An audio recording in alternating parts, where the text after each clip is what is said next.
What is a heart? What is a heart? We talk about heart. Oh, I love you from the bottom of my heart. What is a heart? And I have been asking people this question. Do you know what a heart is?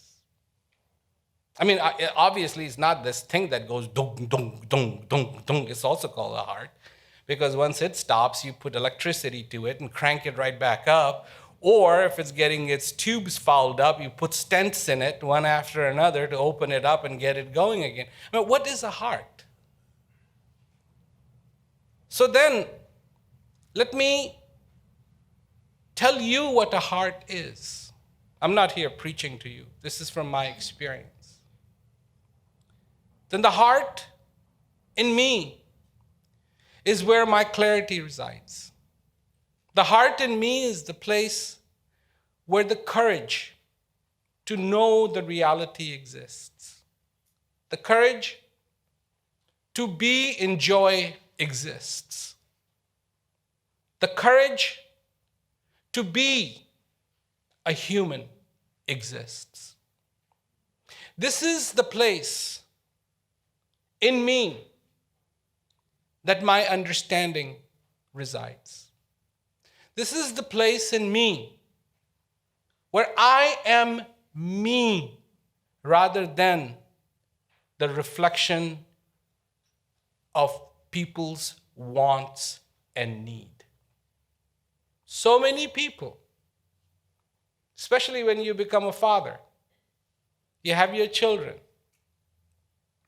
They look at you as a father. You think about their needs day and night. You become a mother, you look at your children, you think about their needs day and night, and all of a sudden you stop being you and you start being a father. But a father who is not himself, a mother who is not herself, a wife that is not herself, a husband who is not himself, and pretty soon you are a citizen of this world, but who is not himself or herself. So the value of it becomes the nest that is empty. Because once the birds fly away, that nest is nothing anymore. The wind will come, throw it out. All the effort that went into weaving that nest together will get dismantled. And then that's it. In life, because this is everything, we hardly have an understanding of what it means to be alive. This is a powerful number. Even if you live to be 100 years old, and that's pretty good. Do the math. 365. Do the math. It's only 36,500 days. That's all you have. That's if you make it to be 100 years old.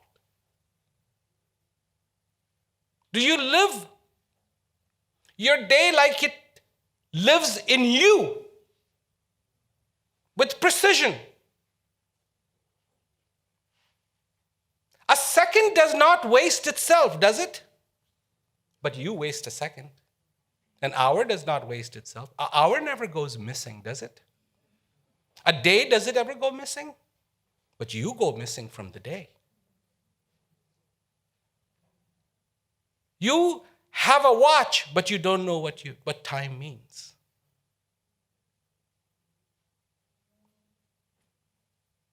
And so, we try to live, but we don't know how to live. We try to love, but we don't know how to love. We try to be, but we don't know how to be. We don't know that we have generosity. To us, when we walk into a room and throw the lock, we are alone. We're alone. Really? Really? Excuse me. Your anger came with you in that room. It's right there. You may not be angry, but the anger is ever ready. And it's right with you. You did not leave your anger in some other room. Wherever you go, even when you fly, and they say, "Are you flying alone today?" And you say, "Yes," you're lying. Because that's not true. You're flying with a lot of excess baggage called anger, called fear, greed. Always, wherever you go, it's right there. Ever feel lonely? You should never feel lonely. You have lots of little friends that are right there. Think about it. You never leave home without these guys. You might leave home without the American Express credit card, but you never leave home without anger and fear and greed and lust. And you never leave home without understanding, without clarity. They're also there with you. The question becomes, what have you been nurturing in your life? Two fields. What is the difference between a garden and an abandoned field? What is the difference? Soil is soil. And sometimes you see an abandoned field and a wall and then a garden. So you know it's the same soil. But one is lush, green, has flowers growing in it. The other one is barren and has weeds growing in it. What is the difference? Well, in one, somebody planted the seeds of the beautiful flowers and gives them water and nurtures them. And then the other one, nothing was planted and nobody nurtures it.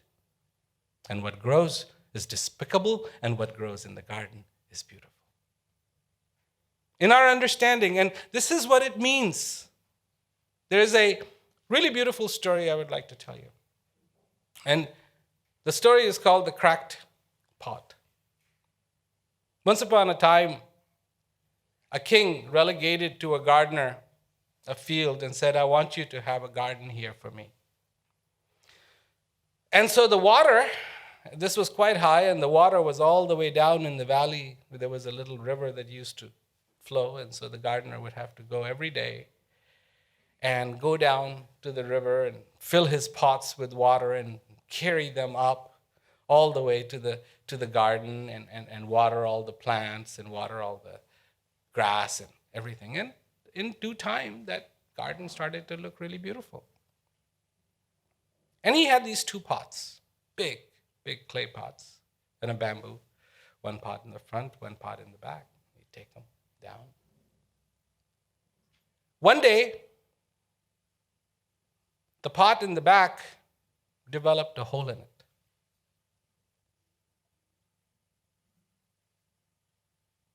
So the water would leak out. So he'd go all the way down, he'd fill both the clay pots up, he'd bring them up. By the time he'd get up, one pot would be full, one pot would be empty.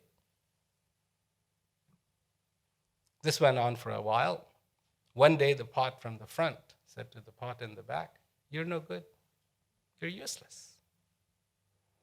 This gardener works so hard, he goes all the way down, fills them up, fills both of us up with water, but because you have a hole in it, by the time he comes up here, you are empty. I am full. And this garden that you see that is so beautiful is because of me. This made the pot in the back very sad.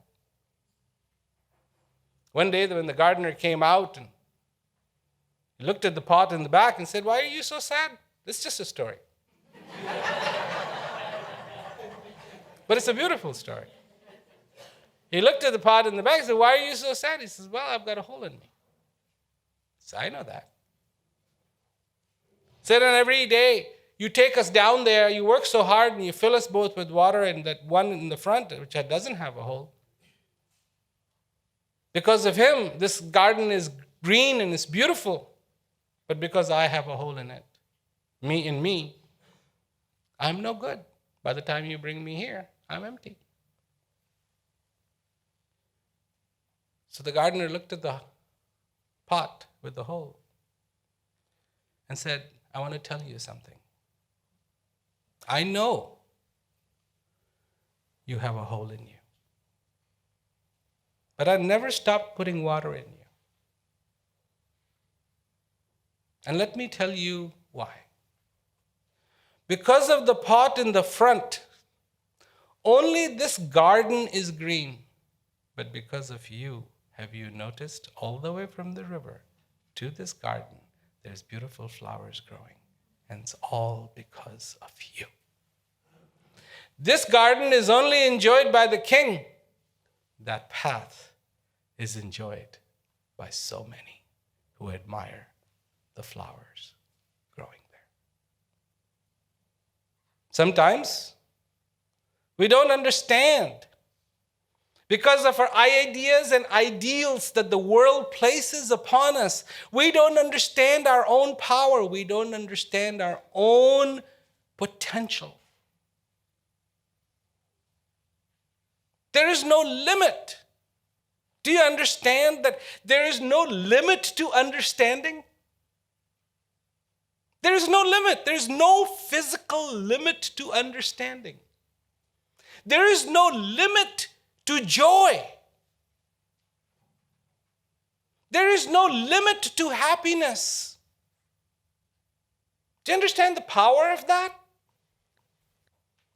When you are in pain, people go to churches, to temples, to mosques to pray to God, saying, God, please get rid of the pain. Do you think anybody goes to a temple, a mosque, a church to pray to God and say, please get rid of my happiness? There's no limit. There is no limit. And people wonder why human beings don't come with the manual. Because maybe it's too obvious. Manual not required. Engineered to perfection. That you can hold the happiness of the whole world and never gain an ounce. And enjoy all of it. But you have to understand what true happiness